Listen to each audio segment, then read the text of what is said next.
Hello everyone, hope you're doing well. During the Flapjack event, I decided to spade a bunch of vehicles. We've already talked about the F104G, which was one that I spaded. I thought we would also talk about the Mirage F1CT. This is one that I finished yesterday, and it took me a little bit of time to grind. It took a few days, mainly because of the fact that our win rate was absolutely diabolical in the vehicle. So obviously, if you have a lower win rate, it means that you get less win percentage, bonuses in order for research, so it makes it a little bit harder. But by the end of the vehicle, we actually had quite a good time in it, mainly because of its missiles and also speed combo, which worked really well. Now, I must preface this is the F1CT, this is not the F1C. There are slight differences between them. So if you have a look at the F1CT and the F1C together, the F1C is kind of the fighter version, whereas the F1CT is a little bit more geared towards ground attack, but they are very, very similar. The F1C gets one more additional air-to-air missile. You can bring the R530E on the central pod under the fuselage. You can't do that with the F1CT, so instead you're only limited to 4 air-to-air missiles. You technically have a few more ground loadouts for the F1CT, but obviously in air realistic, this doesn't really matter too much, and these ground loadouts are only either dumb bombs or dumb rockets, which I could definitely see being useful in ground forces, where this thing is 11.3, but I didn't use it in ground forces. I used it in air, because that's usually where I grind these types of things out. So with the vehicle, the F1CT, how did it feel stock? Awful. It felt absolutely abysmal stock, and it's mainly down to its matchmaking. The matchmaking didn't change all the way through when we played it. 12.0 is a volatile BR nowadays. It used to be very stable because everybody would play the F4S and also the F1C premium version for France because it had the Magic 2s. These Magic 2s are really good against Phantoms, and the F1CT has them too. But the problem is, since the start of this year or last year, whatever year it was, the Hornet exists, the FA-18, and that's the new premium banger that everybody uses to grind out the American tech tree. And as we've talked about many times in Air Realistic, America is super dominant when it comes to the jet area, and pretty much everybody plays them. It's one of those nations which ends up on both sides of the matchmaker, and it's basically whoever has the most American planes wins. So the Hornet was the mainstay, the 12.7.1 in a lot of the matchmaking, and that basically meant that a lot of the matchmaking this 12.0 ran into when we were playing it was 12.7 and 13.0. And there are some absolute monsters at those BRs, which are really annoying. The Hornets generally weren't actually that hard to deal with. They were just obnoxious because they had so many missiles, so therefore trying to approach them was a little bit annoying because you would dodge a few missiles and then more would come at you, and you basically just had to continually play defensive until they ran out, and then once they did one turn, they bled all their energy, and then you could kind of go from there. Against other targets, such as the F-14, obviously during the event, a lot of people use the F-14s, especially the Iranian one, just to try and get easy kills. There was a few matches where I literally saw an F-14 end up getting 5 kills just by launching its fat horse at people, and half the team was dead before anything even went. So yeah, you have to watch out for F-14s, you have to watch out for Su-33s, which is very dangerous in a down tier, and all of the other general bangers. So the vehicles that you fight at this BR, at 12.0 specifically, like the Phantoms and things like that, the Mirage does really good against, mainly because of the armament the Mirage has. At a stock level, you have access to the Magic 2s when you're stock. You get 2 Magic 2s. These are some of the best IR missiles in the game. They have IR CCM, they have all aspect capabilities, and they're also incredibly quick on a platform that's incredibly quick and super maneuverable. What I would actually recommend with these Magic 2s, even though they are all aspect, if you want the IRCCM to really work, just only launch them in a rear aspect, because then they're very hard to flare off. But if you launch them in a side or a front aspect, you better hope that the enemy doesn't actually fire its countermeasures, because the missile is probably going to go for the countermeasures instead. So that is something to kind of take into account. Now, so with its stock stuff, you have a lot of countermeasures too. Obviously, flares, no chaff until you get the modification, but you still get a lot of flares. You nearly get 200 of them, which is really good. Another nice little piece of information about these flares on this vehicle is they actually fire downwards. And since they fire downwards, it actually drives missiles into either a lower airspace where they encounter more air resistance, so they slow down faster than they would if they go upwards, or it actually drives them into the ground. So that is really nice. It's much better to have flares which fire downwards instead of upwards. That was one of the issues playing the Su-24. You would fire the countermeasures upwards, and then the missiles would just reset on you anyway, so it wouldn't really matter.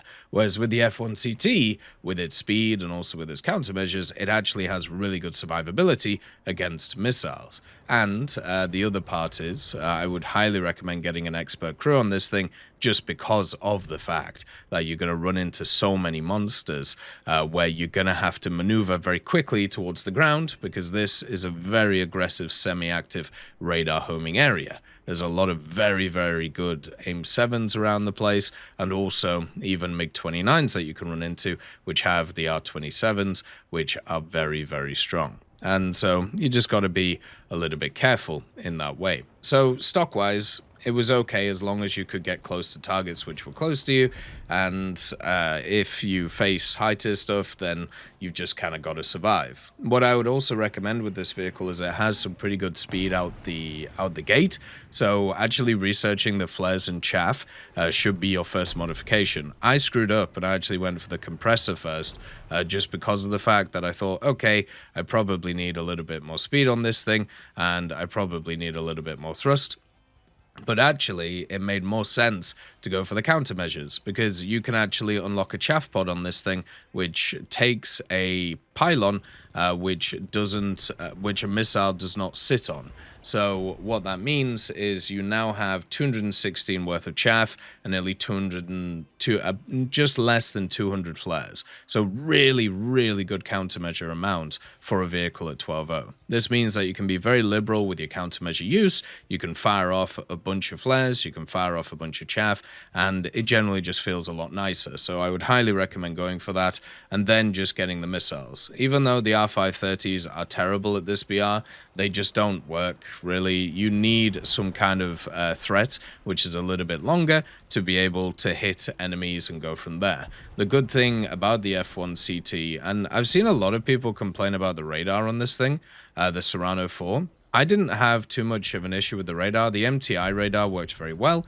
Once you actually target a vehicle, it has a really large search area where you can kind of just sit it with, so you can stay low to the ground as you hit stuff. The problem with this vehicle is the missiles themselves. These semi-active radar homing missiles that the Mirage F1CT has, it has the R530s, which are worthless at this BR. They just don't maneuver enough, and they're chaffable. And then you have the 530F, which are really, really nice missiles at this BR, but they have a little bit longer of kind of a setup time. They're not as good as some of the high-end AIM-7s which you're going to face. But the other part is they're chaffable.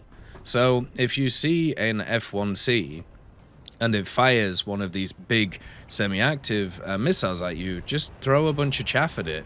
And even if your radar holds the lock, which it will do, by the way, the radar, the Serrano, defeats chaff, but the missile doesn't. So what ends up happening is, your missiles just go into the ether and they don't know what to do.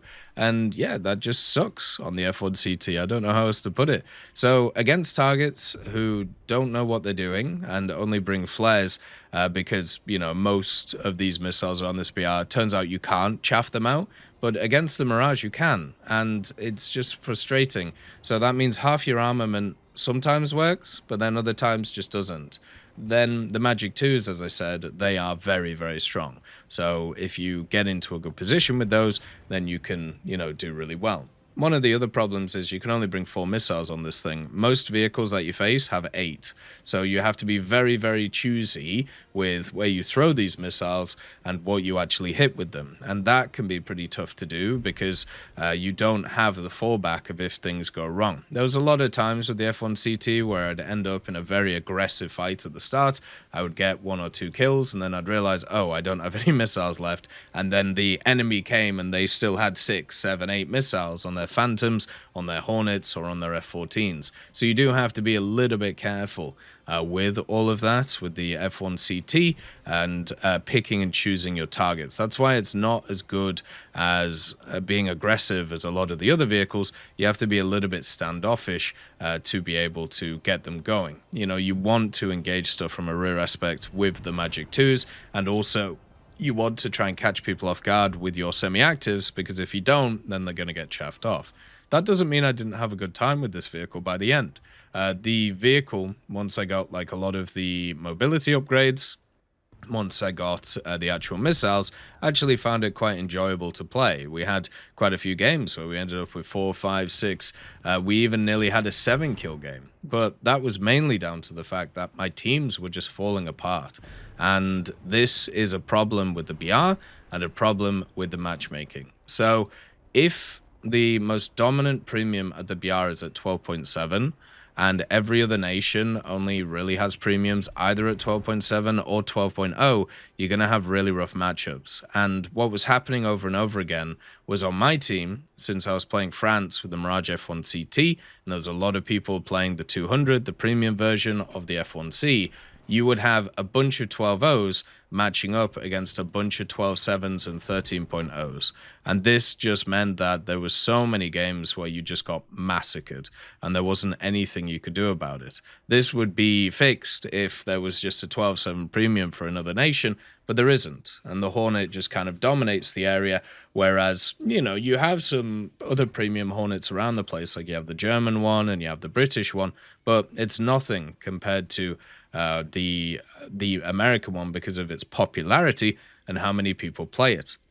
So this meant that there was so many matchups where we just didn't have a good time, and we just ended up getting, I would have a look at the scoreboard and half my team's dead in the matter of seconds, and then we would just kind of fall apart.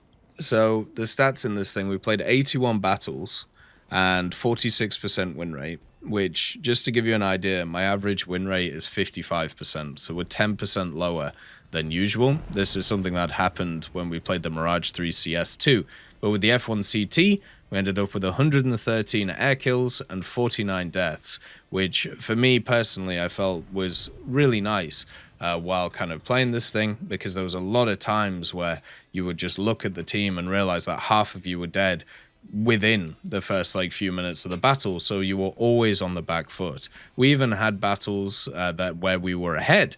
We had like 5 or 6 kills in the first engagement, and then we just ended up losing anyway, because you can't actually fight the air battle against, you know, the big vehicles which can go high, such as the F-14 or any of the other ones that don't have missiles that can't just be easily chaffed off, like the Mirage F1. It honestly sometimes felt like when the F-14 got released, whereas the F-14 versus the MiG-23, where the F-14 could kind of play however it wanted to play, and then the MiG-23 was very limited in terms of what it could do. The F1CT felt the same, but mainly down to the fact that a lot of people were trying to fight the American vehicles on equal terms, which is something you can't do with these, and that kind of sucks. So for me, I ended up enjoying the F1CT. Hopefully the matchmaking gets better for it in the future.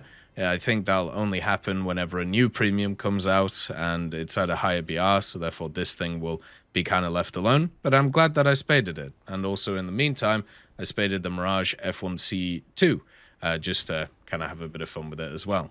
As always, I hope you have a wonderful day, and I'll see you next time. I'd just like to thank GMG Smiley, CD Beans, Chieftain Mike, EMN3 Galaxy, Tulio Pontecovo, Brendan Quinn, Carrion Crow, Gus Irenicus, Pyman, Wartinder, Teddy, Daniel Stanton, Martinez, B. Young, Ozzy Panzer, Alan Hacker, Liam Shear, Opium Prime, Lafouche, Sem, Aslan, Uncle Bean, and Derek R. for supporting the channel.